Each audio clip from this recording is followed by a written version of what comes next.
Hello, everybody. Hello. Sunday. It's so good to see you all. I feel like I haven't seen you for ages.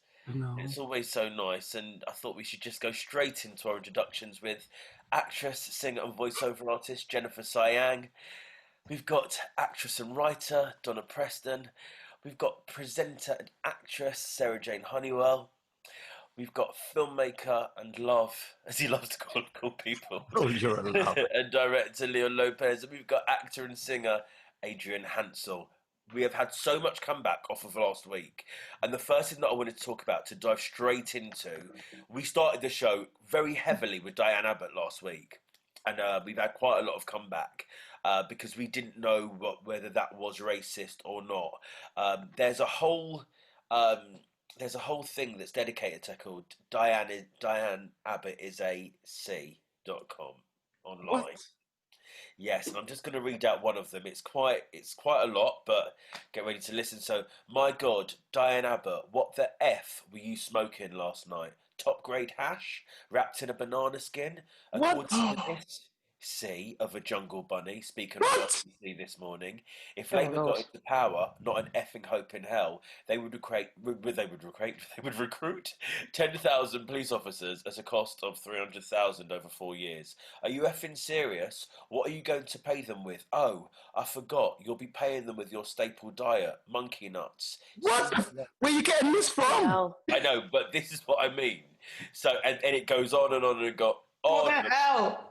Shouldn't somebody get arrested for that? Well, Where is exactly. this, Ashley? What's it on? It's online. I don't even want to give them the Yeah, no. Diane Abbott is a CU. Anyway, so and it's just loads of things like that. Is this like a Twitter account or something? Yeah, this is just literally a website that somebody set up. Website? Yeah. So Wow. I thought that type of language online was illegal. Now This I is don't know if the I'm thing, it's incorrect. not. It should Well, be. to be honest, I think that's a tough one because I do believe that if we do censor, it's not the fact that I think that stuff's right, but I don't think it's right censoring things like that. I think it should be allowed to be there, but then it should be called out when it is, and people should go there and call it out because I think it's healthy. It's like when I'm on Facebook and I see somebody who's like a Trump supporter or somebody who supports something that I don't. I wouldn't like to delete them. I'd like to keep it because I think it's healthy to have a balanced view that not everyone thinks like us. Whereas I think we're in a danger, this whole cancel culture. If we cancel everything, then we're never going to see because it just goes underground. So again, I don't think it's right, but I think we should have it there and we should go there and bloody call these people out on it. Yeah, that's true. But I do think there's a huge difference. I think there's a huge difference in, thinking differently to someone, having different opinions, and then something that Ashley just read out is on a whole different level. Like, Yeah. but that's not discussion. That's not. Oh, I think slightly different to you. That's just out and outright nastiness, vile, everything. Racist, Yes. I don't. inciting. or- Yeah, just really. And I think we've kind of gone for the microaggression types of racism. We haven't spoken about the complete overt racism. That's there still. And I think, go on.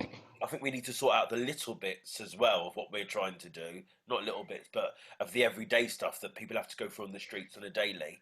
But those huge things are there online for kids to read, for teenagers who are impressionable.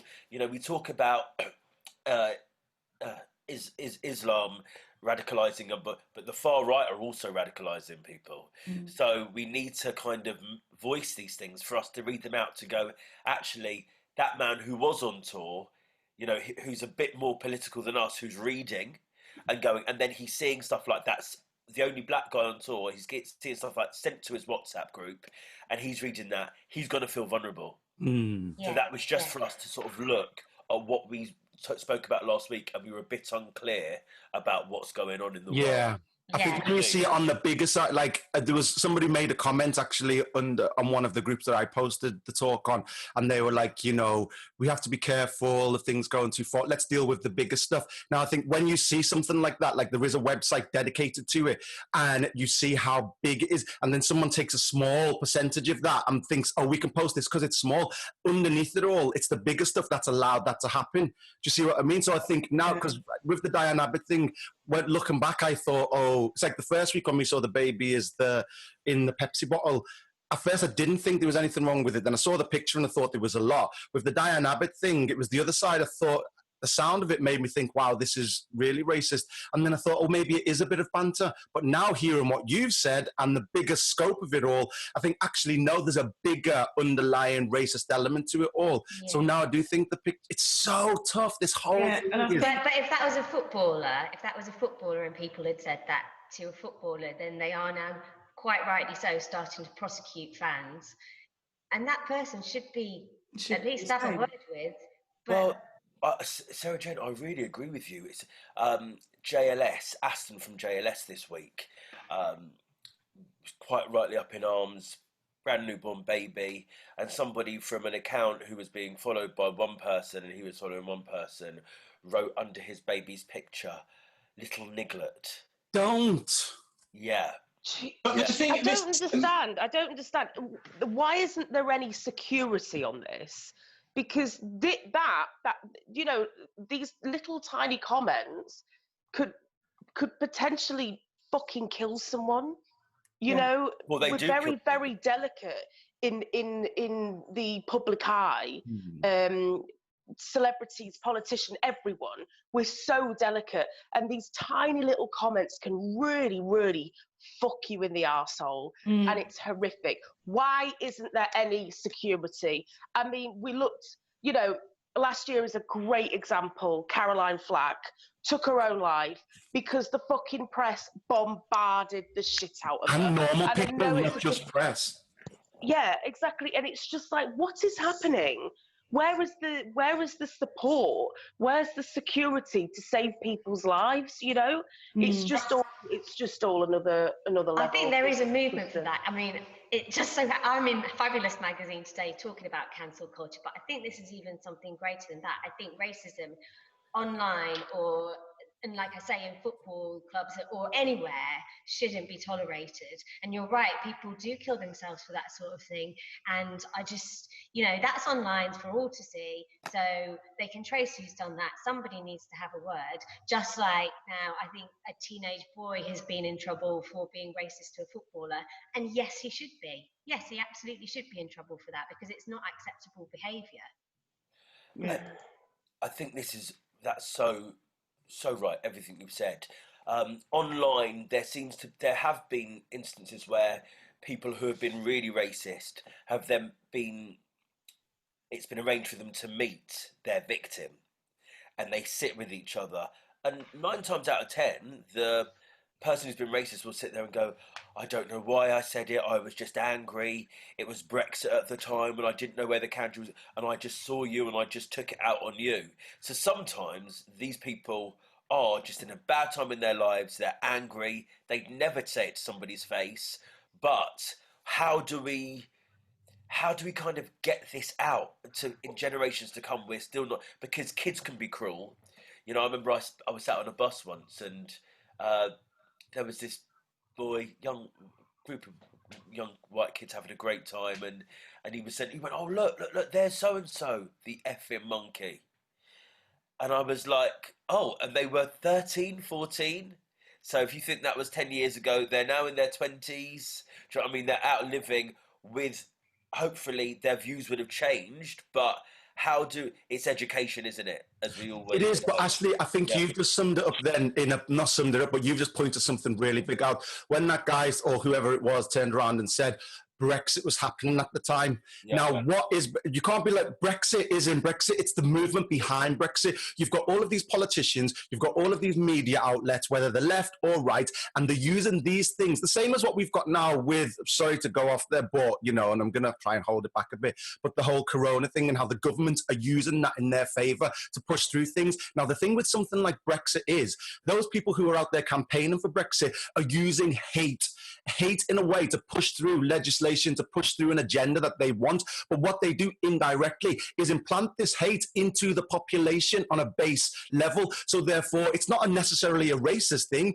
These people are doing it because they don't care about the people on the ground level. And it comes back to every single thing that I've said in every single talk that we've had beforehand. By keeping us hating each other for whatever reason, means that we can't unite as people and look at the crap that's going on behind us. So what is the easiest way to turn people against each other, picking the most basic form, the way you look. So if it's either your color, it's either, it's not even about black and white. Now we've got this whole thing with, and I didn't want to go into it because obviously I don't know much about it, but we've got the whole stuff going on with like the Jewish community, because black people turn against, or not all black people, but people turning against the Jewish community. Before that, we had the Muslim. We've got it now with the whole corona thing. It's like you can see the media push to turn us against Muslim communities by saying that these cities with high level of, Muslim and BAME communities who aren't abiding by the corona rules. So you go online and you go, oh, these people are, and there's a hate campaign. They're using it. We're being manipulated and played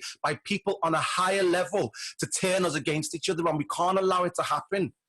Well, I think it's a very, I was at the pub last night. I hope you can't see that, but and some of the conversations were, we've got, where I live is the Goldrock Road, Portobello. There's a big sort of streets that are very heavily Muslim populated, or Arabic, should I say, and the last night, I'm sorry, you walk down there, none of them are social distancing, none of them have got their masks on, I've had to tell them to move back away from it, and you're like, right, that is now stemmed, because when the government say things like what Leon said, they're not respecting social distancing, this is what, it's their fault, so it is a blame game now, because people are frustrated. Their mental health on lockdown is quite unbelievable, I think. If you think, like this week, I said we didn't want to get into the Wiley stuff because it's huge. It's terrible what he said. Going to The Guardian, which was quite strange, they put a picture of, they confused him with Kano. Yeah. When they were talking about Wiley, they put a picture of Kano on, that's had to have gone through quite a lot of people to get to a front page. I'm assuming. I don't know. I'm not a journalist. But what is that? What is this kind of like blanket thing with black people that a lot of people? I have to say, sometimes I have gone with, say, Samantha Janice. Actually, I haven't, because I really love Sam Janice, and I know exactly who she is. But like there's some person like that, and you can get a blonde person confused with another blonde person. You can, but if it's your job to work in a national newspaper, surely you will check. Just double check.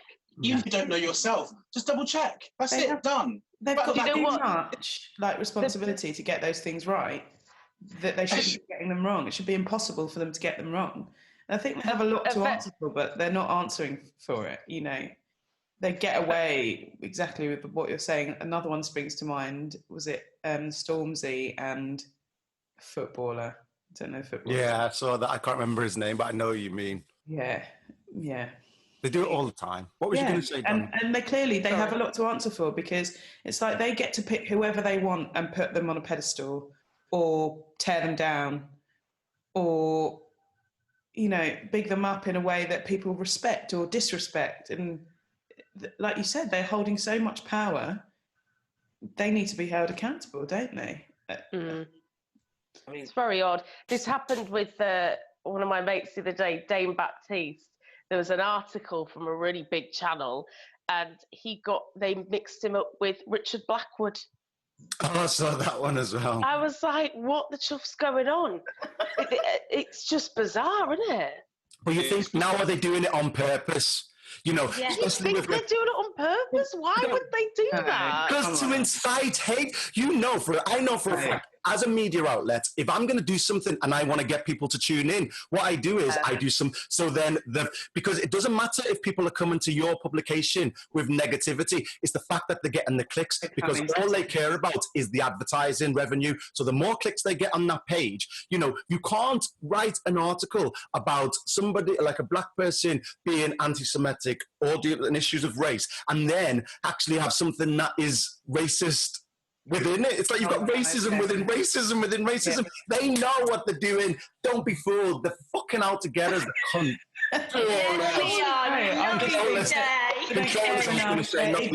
They're a bit stupid, and they do what they want, and they don't really care about it. And if we get some more clicks in the meantime, then they're happy.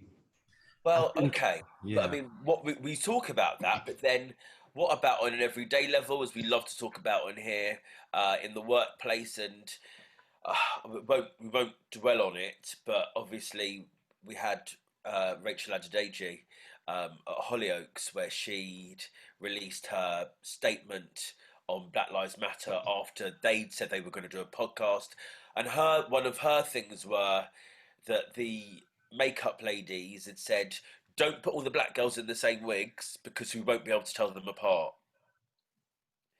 Now, Yeah. Now, when stuff like that's being said in a workplace, and I've always said, correct me if I'm wrong, guys, I've always said that I think for black guys, a lot of the time, on the streets is more issues arise. But Jen, can you correct me? I think for black women, it's in the workplace, they face more problems. Am I wrong or am I right in saying that? I think that's definitely fair. I mean, I personally haven't come across a situation like that. And had I done, I think I would have been outraged and I would be calling them out straight up.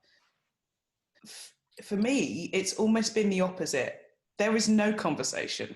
There's no, and often I just take that as read, like, okay, that's just how it's going to be. You know, most of my telly jobs, I rock up with my base, my makeup base, because I know that's going to be the right colour for me. And then, you know, I go from there, and because I've rocked up and they haven't had the right colour, I've gone for my, you know, my makeup test or whatever, and it's not been right, so I go with my own. And yeah, it just isn't a conversation. Someone's asked me recently, like, about my experience sort of in theatre and like what they would do with my hair and what I got taught at college about that sort of stuff. And there just weren't any conversations. It's just like overlooked. It's just not a thing. They're just, either you're tarred with the same brush as everyone else and then expect that you'll just use the same, you know, have the same colours or whatever that we've got in our palette. And if we haven't got it, then yeah. Well, I think go no further. Yeah, exactly that. It can be awkward because also, you know, when you are put in that situation, or you know, you are going in for your makeup test or your wig test, and then maybe you're the only person of colour in the show, which I have been more often than not. And then it's the awkwardness of everyone kind of running around, kind of going, oh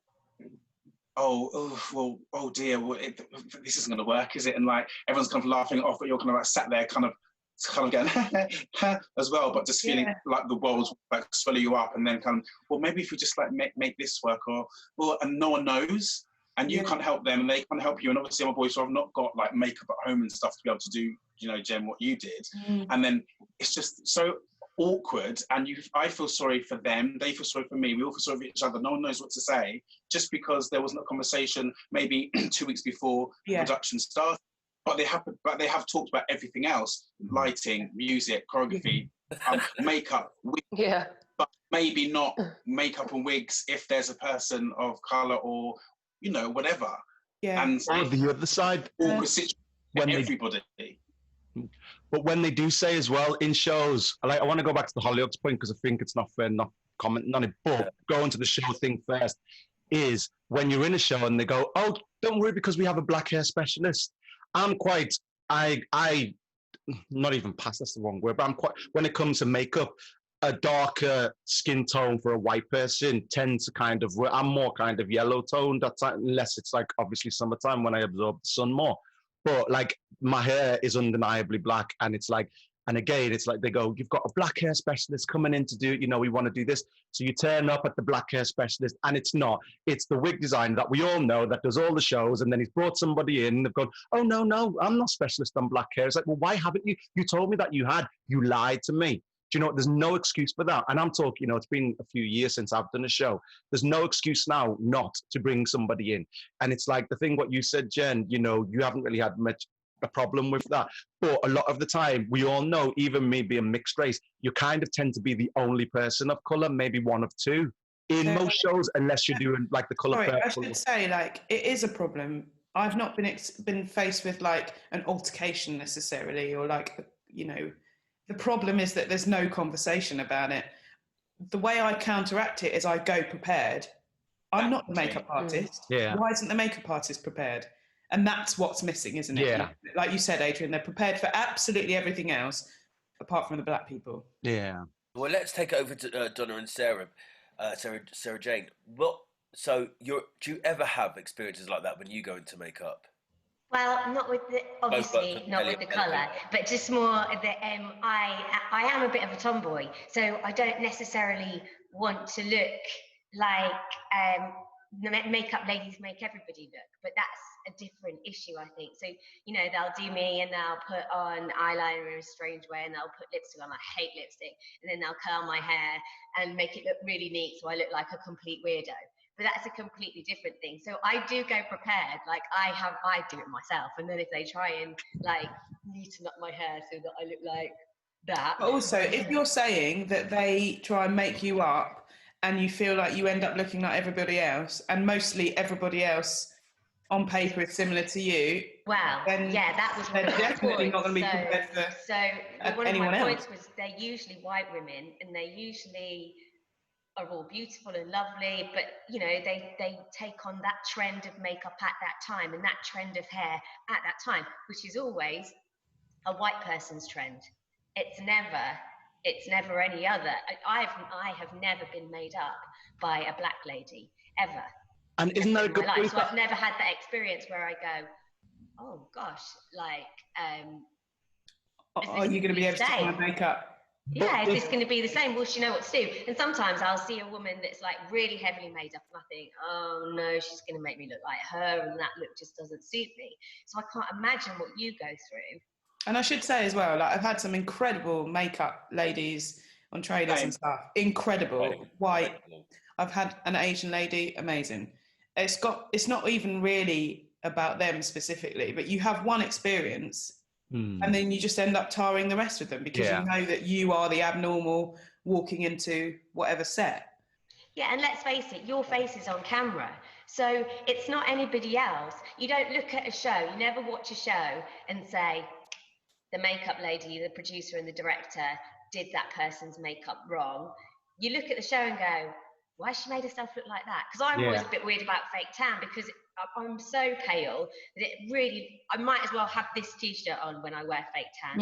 And they put fake tan on me and I think, but I'm the person on screen and people will judge me on looking extremely orange and they're going to judge me on how I look. And I think, sorry, Leon, because you're a director, but you're also an actor, so you understand. I think directors and producers and the makeup lady, they never take responsibility for the fact that whoever sees you on screen judges you. They judge you for how you look, for how you've acted, for how you've said something. Even me as a performer never watches someone and goes, why did the makeup lady do her makeup like that? We go, why does she look like that? Yeah. I do. And I think that might be because of my experiences as well. Like, even watching stuff, maybe this is a bit off topic, I don't know, and seeing a black person on screen and seeing it lit poorly. Actually, Leon, you mentioned this before, and that happens all the time. Like, what were they doing? What were they thinking? Oh, hang on, they weren't thinking, you know. But what we have to say is that's where, and then you can get into a position because if there's a black person then who then kicks off about their makeup or kicks not kick off, just makes a comment on it even because a comment can be just seen as kicking off. That's the thing. Yeah, okay. Yeah. Well, if you're not like on if you're not long term on the job, like it's not really worth my while to go filming for 3 days or 2 days and kick off or make a comment other than, you know, I can get something sorted by bringing my own base and then I can look because you've been labelled as trouble. That's why. Well, you're very quickly told, because as we all probably know by now, I don't kick off, but I'll just say, oh, I'm really sorry, I'm a bit disappointed about that because you said that and then you've not done it, so I feel like you've lied to me. This happened in a job not so long ago and they said, you're being aggressive. Well, they lied to me, and they had lied, and I just said, it feels like you're lying to me. So goodness only knows what, Jennifer, you would go through if you happen to say, that colour's not right for me. They might go, and you promised me that you'd get the right colour for me and you haven't, so I feel really disappointed. Oh, you're being aggressive. And you're like, I'm just sticking up for myself. Yeah, but I'm actually quite pleased. Back to what you're saying about Rachel in Hollyoaks. Yeah. She Yes, was she long couldn't term. stick up for herself. And Maybe the it's been there opposite for in 5 that you're in years. it for a long term, so you can't kick up a fuss if you're going to be the problem child, you know, or... See, I think like going to the Rachel thing, it's a bit tough for me. I work there and I've worked there as a director, I've worked there as an actor. Also, I'm from the city where it's filmed. Like, you know, it's not filmed in Chester, it's filmed in Liverpool. And I've like, that's kind of kicked off my career, that place. And it's like, again, it's not a defense thing, it's not anything. It's just that whole situation of that place is a law to itself. You have to be there to understand the situation. Now, Rachel was there for years. Is she still on screen? No. Okay, so everybody knows, but she's left, and she'd also left when she'd made the comment. And I'm friends with Rachel. I love it a bit, and I've got no doubt in my mind that the comment did get made. No doubt. I don't know who made it. I don't know what comments go on in the workplace all the time, and it's like she come out to the place, the movement was happening, and she felt it was right to say it. I know it's caused a big, massive stink all over the place. It's like, when you just said, for example, Sarah, they do like when they do your makeup and you're worried about the fact that, you know, and then they'll make you look like everybody else. Why is it okay for a white girl in a show to look like everybody else, but you want the black girls all to look completely different? I know why. It's because you've only got 2 or 3 black girls, and in your mind you think, oh, that. And I know the comments was probably throwaway. It wasn't like that. It's like, oh, we meant maybe the hair, we meant it's because of this, but it's highly offensive, and it's highly offensive in the workplace. That type of language needs to be. But I know from working there, they do have. Even when I was there before, Black Lives Matter was like kicked off, in the last time it all happened, there was this thing that they call. And it's about how your interaction with people in the workplace, and it talks about race, it Bias, unconscious bias training, had all of that there, and everybody had to go and you sit there. But that is not good enough. That type of training does not work, because all you want to do is they say, do you know this is wrong? Yeah, I know it's wrong. When you're in a city like Liverpool, which is based around banter, like you can't walk down the street in Liverpool without somebody saying something to you, being hello. There are parts of the city which are extremely racist. Like if you watch the Anthony Walker, I was going to say documentary, but the drama of the Jimmy McGovern thing, Liverpool has got systematic racism through it, but it's not, the whole city isn't racist in the same way that, you know, Liverpool won capital culture off the back of that. It's actually one of the most diverse cities in the whole of the country. But the diversity of Liverpool generally is in one postcode, which is Liverpool Lake, which is where I'm from.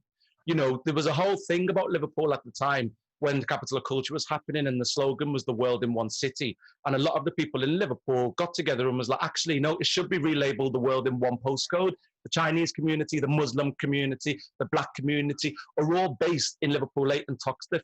And at the time, there was a big, massive push for gentrification where they were moving people out of their homes and saying, we'll move you to nicer estates in all of these different parts of Liverpool on the outskirts, to get rid, because Liverpool Lake is so close to the city centre, and they tried to rename it as City Centre South and get rid of the banner of Toxteth because of the links to the riot. It's all political.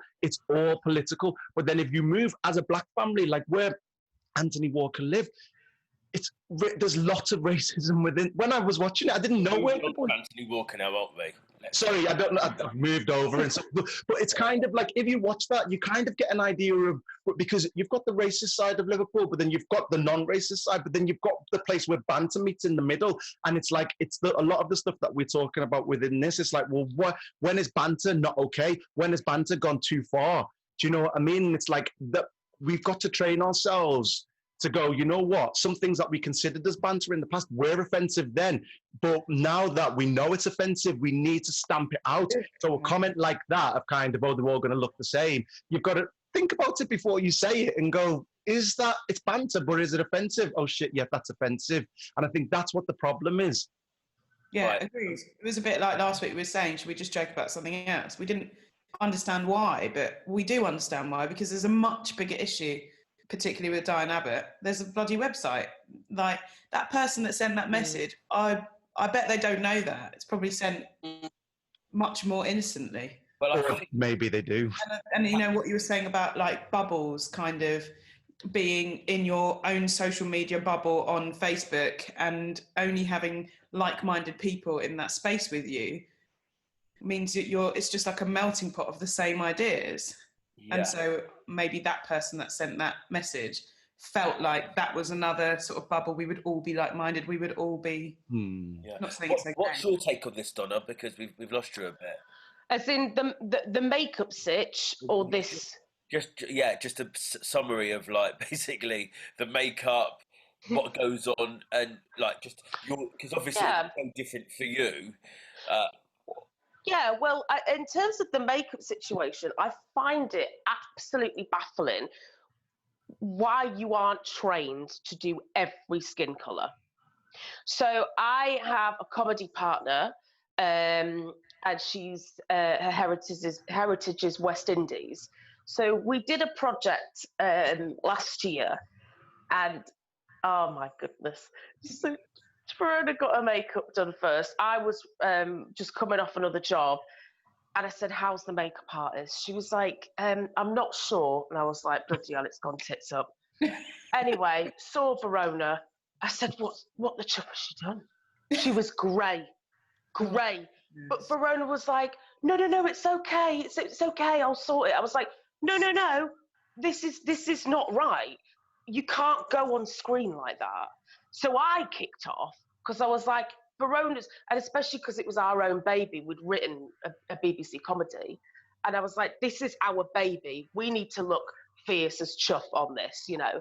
And you can't go on there. Anyway, long story short, you know, she said about what makeup she uses, X, Y, Z, and then it was all fine. But it was really weird. I was like, how can you not see, as a makeup artist, that her face is grey? Yeah. I was like, I saw Verona, I was like, this is nonsense. Anyway, going back to me, I am very like, if I don't like, because you have to go on screen feeling comfortable. You're very vulnerable anyway, and to look like a bag of shit going on screen, you fucked it all up, you know what I mean? So you have to go on screen feeling comfortable. So if a makeup artist for me, if they do something really weird, I'm like, that's weird, babe. I look awful. Can you sort it out? And you know, it is a bit weird, but I'm not gonna pussyfoot around it. Like it's me on screen that's gonna look like a tit. Yeah. So, and 9 times out of 10, I'll go in the toilet, babe, and redo it myself. However, I'm very lucky now. I have my own makeup artist that comes everywhere with me. By the way, it's called James. He's on Glow Up BBC. You've not watched it. I love that show. Yes, James is my makeup artist, and I absolutely love him. And he's doing amazing. And yeah, but in terms of makeup, that's that. But I do have a problem with costume. So I panic because I'm plus size, and they never get it right. And I always go into set, and it's too small for me. And it's a huge problem because I feel uncomfortable, you know. And they're like, "Well, you're going to have to wear it, Donna." I'm like, how can I wear that when half my bloody belly's hanging out and I've got fucking 6 tyres coming out? I'm like, then you go on screen again feeling uncomfortable. It's just really weird.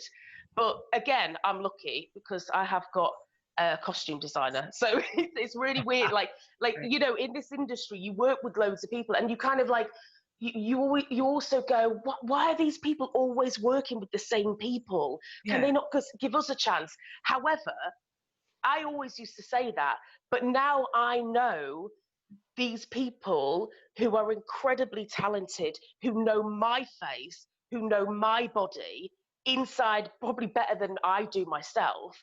I'm going to stick with my team, you know, and that's it. Like, and yeah. Anyway, that's what I have to say. You know, you've written a show. I assume you're the 2 leads in the show. Yeah. We've read the script. We know what's what. We know who's coming to sit in my makeup chair. Yeah. And you haven't even at that point prepped yourself to get the right colour shade. It's unbelievable. I mean, it was shocking. You have been as that makeup artist. We're like, oh fuck, this doesn't match, but I'm just going to keep going. Oh my god. Like, again, you must feel so uncomfortable that you've just gone ahead and done it, rather than just being like, I am so sorry. Well, I think Donna brings up an interesting point, is that we're not all generic. none of us are generic, you know. So Donna has a problem with clothes. I do, because I'm really, really short. And also they get everything that's like massive for me, or they get kids' clothes and really laugh about it. So I think when you look at, I know, that's all right. I don't care. I really don't care. But yeah, I think the main thing is that, especially when you're going on screen, is that we're not all generic, and perhaps that should be looked at. I mean, this is obviously, this whole program is more about the kind of Black experience, which Donna and I really can't understand what it's like. It's not though. This is about all of us. This is questioning it. But I suppose my point is that we don't have that thing of, which Jennifer beautifully said, I think it was not last time but the time before, where it's not just feeling like you're not generic, it's all the other stuff. It's not having representation on TV in the first place. And so I think it's actually, as much as Donna and I go, oh, for fuck's sake, not again. I've got an 11-year-old boy's jeans on again, and Donna's going, oh my God, what have they got for me here? We don't have that added thing of thinking, not only am I not represented on in the media, but I'm also not thought about as well. And I think, and I think that probably must compound it and make it so much more hurtful for, say, I think you're right, Sarah. And Adrian, when it happens, than it is for us, because there's a lot more hurt in the first place. I think what's really important there, before even the hurt, is that the reason these people aren't prepped for making up the Black girls and guys is because they're not coming across them regularly either. So actually, it's just that it's much bigger problem, obviously, as we know, I think, sat here having this conversation. The representation isn't there, therefore they're not seeing those people in their makeup chairs to have the conversation however many times over, and therefore rectify it for it. Sorry. Yes, but Jennifer, like, it's not an excuse. Sorry, Don, go on. Sorry, I was just going to say, just going back on what I said earlier, all makeup artists should be changed and trained for every skin colour. Yeah, you're right. Like costume designers, they should all be trained for every body size. And not that Donna got what everyone's saying now being behind the screen a lot more from every level, from a tiny little £5 production to whatever makeup artist I've worked with asks, oh, can you send me a picture of the actors, please? They say, anybody who's doing any design, can you send me the measurements? Usually the design team, every job I've ever been on as an actor, they get my measurements. I either go in for a fit-in, or if I haven't gone in for a fit-in, they've got my measurements, they ask me where I shop, they've asked me all these details. The makeup artist, when I've sat in a chair, every time they go, what colour base do you normally use? A good makeup, but what happens is, not everybody's like that, and that's part of the training, but also you should know, and if you don't know, you should, whatever department you're in, ask, who's the actor playing this? Can I see a picture of them? And if you haven't got a picture, go on effing Google, because I can Google people who are, and then you find out, you get something within that territory that's going to fit. And also, I think the reason why, as you said, Donna, with your acting partner, when she's got in the chair, it's going back to the Nash thing. Obviously, the makeup artist has felt too uncomfortable to be able to ask questions. So she's gone, she's either too uncomfortable or she's really not even ignorant. She's too cocky to go, well, I just know I can do whatever I do. And I feel like it's probably more the uncomfortable thing. And she's felt, I can't ask that because because of the world that we're in, the whole fear that we've got with each other is we don't want to come across as being racist. And by not coming across as being racist, in turn, it makes it seem as if you are racist. But it's so weird, because in any other sort of anything else, us as actors or whatever, if we don't know something, we go, oh, sorry, director, I don't understand this. Like, we question it.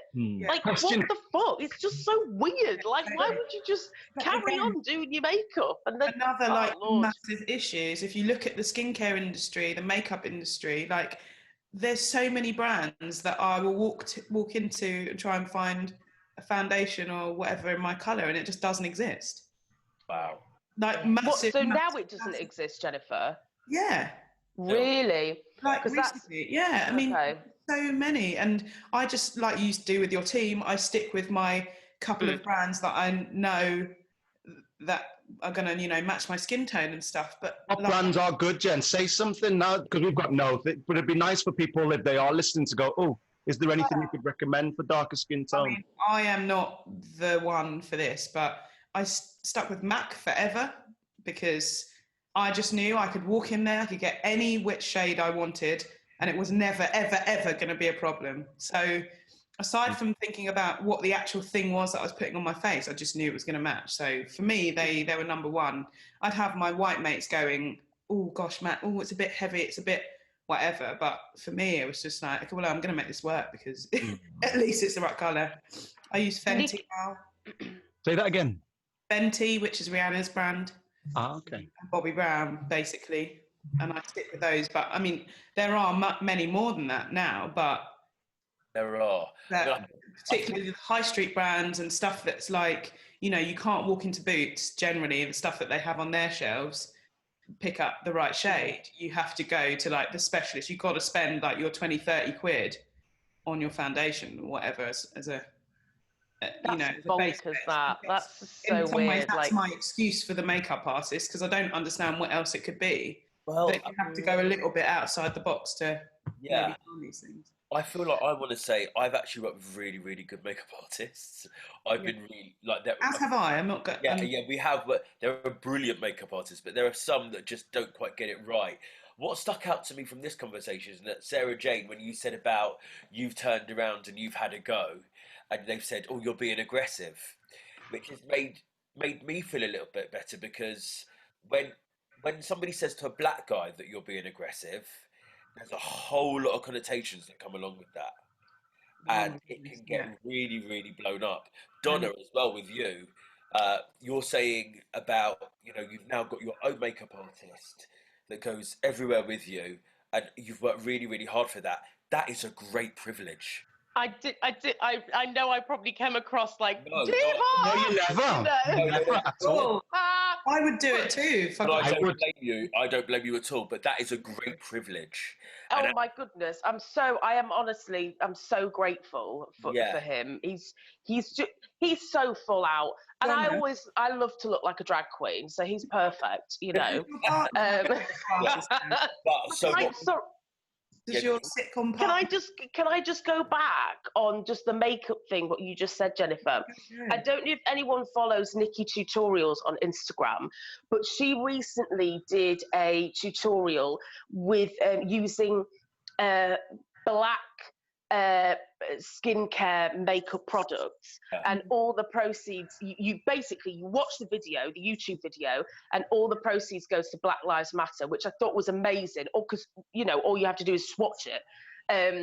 But it was really interesting. She was using so many products, and she's white, so she's white but using black products. It's just a really interesting tutorial, and that might. Could you send us the link, please, to that, Don? Yeah, of course, yeah. Anyway, that's it. Does your partner, who you were doing that sitcom with, does she have a makeup artist now, or? No, she doesn't. How did that conversation go down, and like what sort of came from it? Like, how do you mean? Sorry. So, like you said, you kicked off at that particular time when she looked grey. How did it go down? So Verona just had to tell her what numbers she used, what makeup she used. But also, just going back on that, actually, all makeup artists have you got any allergies? Are you sensitive to anything? Blah blah. You should just go, what numbers do you usually use? They do ask me. I've had that as a point. And then did she sort it out, or? Yeah, they sorted it out. So Verona ended up just bringing in her own sort of bases. But it was happened like a week before, then it would have been the same outcome, wouldn't it? It would have just not been an issue. Say that again. They could have just had that conversation a week before rather than at the time of the. Yeah. Simple. You wouldn't have even. But the thing is, it wasted 2 hours of her time just getting greyed up. Like, I was fuming. I was absolutely fuming. But she was just like, no, it's fine. I was like, no, it's not chopping fine. We're going to bloody sort this out. But Donna, you know, we laugh, but that's saying a hell of a lot that the black person didn't feel that they could just stick up for themselves. Yeah. I'm sorry, I don't want you talking to me. I'm going to be quite funny. I don't want anybody else in my workplace where I'm there and I'm employed to do something talking on behalf of me. Do you know what I mean? I know and that's not at you. It's about, I feel like that's a real shame that, like, because if you've been working for years and if you're experienced and if something isn't right, you should be able to go up and talk to that person and say, actually, I'm not happy, and not be, and not feel that you're cowered into a corner and not being able to say anything. You know, we're actors, we're professionals. You know, be able to say, if I don't look right, I should be able to open my mouth and say, actually, this isn't right, whatever reason, and I don't need my co-actor going up and talking for me. Do you know what I mean? Yeah, and just, it wasn't like, no, sit back, Verona, I'll take this. You know what I mean? It was also because I was next in the chair getting my makeup done by her, and I saw that. And I was like, bloody hell, what am I going to look like? You know what I mean? So I was just like, we have to say something here because it's not right. Yeah. It's not right. Like, I don't know. I think it was. I agree with what you're saying, Ash. It does feel like Verona maybe felt she couldn't for whatever say as well. Yeah. But because I do think now going forward, it should be that you, whoever you are, should be able to, like you said, as a professional, be able to voice your opinion without already being judged about what's going to come out of your mouth because of how you look. Yeah. I mean, I'll ask Verona if she can come on to one of these, and we'll get her kind of her side of it. Amazing. But yeah. So that is a disease of our profession, though. If you stick up for yourself, then you're being aggressive. And quite often, if you stick up for somebody else, then you're being aggressive, when actually we're artists and we're protecting our brand, and it is our brand. And like I said before, it's you on that, it's you. It is you on screen, and everybody judges you. You're the person that gets cancelled. You're the person that people judge how you look, nobody else. But unfortunately, I think it is a disease of our industry that the person that I think Paul Ewing, who was actually a black guy who was a presenter with me on CBeebies, and one day he said, you know, you think that we're the face of this channel. We're not. We're the arse end. And that stuck with me forever. And now I always think that the actor, we think we're the face, but we're not. We are the arse end. Go on, Ash. Let's round it up. Round it up today. Going back to Rachel Adedeji, had she have felt like Verona, who was sat in that makeup chair and feeling a bit awkward to say anything, had Rachel Adedeji felt that she could talk and she could say whatever she wanted to say, then it wouldn't have been this whole big blow up where they're getting slated all over social media. Cast are getting into arguments, people are getting suspended, I think people have been sacked, all of these different things. If they'd have just dealt with this in a healthy way along the line, you know, where Donna didn't feel that she, you know, was going to have to sort of go, and I know what you were saying about yours, Don, but like at Hollyoaks, there have been situations with her white actors as well where they'd had to sort of say and stick up for her and say, actually, that's not right. But if we'd have dealt with all these things in a really cool, calm, Adrian's so good at being cool and calm, I wish I was more like it, but like being really professional and really, then there wouldn't be this blow up. And I feel like that's where we should round it up today. Yeah, okay. 100%. Deal with it at the time. Let's, you know what I mean, in a really healthy way. I don't need my mate sticking up for me. Do you know what I mean? I don't need my actor sticking up for me. I think there was a point where we did need it, though, right? Yeah. And I feel like we should be saying from now on, let's try. Yeah. Oh my God, we need the allies. Oh my, that's the thing. We've been in workplaces where I need Donna. Yes. Oh my God, I need Donna 100%. Going forward. And going forward, what we do is we question it. Remember, we dropped that last week, but it's that it goes back to the title of this show, isn't it? If at any point there's no malice, no hate, we just question it and go, is that the right colour for me? That's it. Or do you think there's a right way to say things without coming across aggressive? Yeah.